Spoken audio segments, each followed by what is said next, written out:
Klara! Te co ty sam robisz?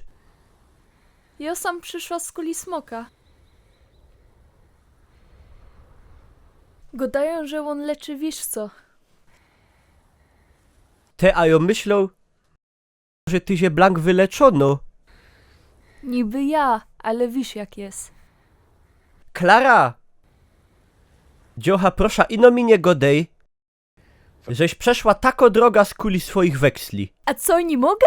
No mogesz, no ale na isto, ty i weksle A ja nie mogę mieć weksli. ci wali.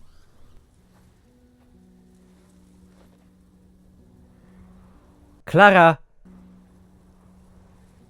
na poważnie, a tyś ty nie możesz jeszcze tako staro. Ja mam hicwele i się nerwuję. No ty mnie chyba masz za głupio, Gerard. Ty jo tyż nie chciał być hekserym. Słuchaj, to nie mo tak źle. Ja widział gorsze rzeczy u bab. Czasem krzywe nogi, a rozrzech widział jak czarodziej przemienił baba w berga wągla. Co zaś? Teraz zaś się na mnie pogroszysz, aby gdzieś strzelać te swoje głupkowate afy. Zawrzyj już pysk!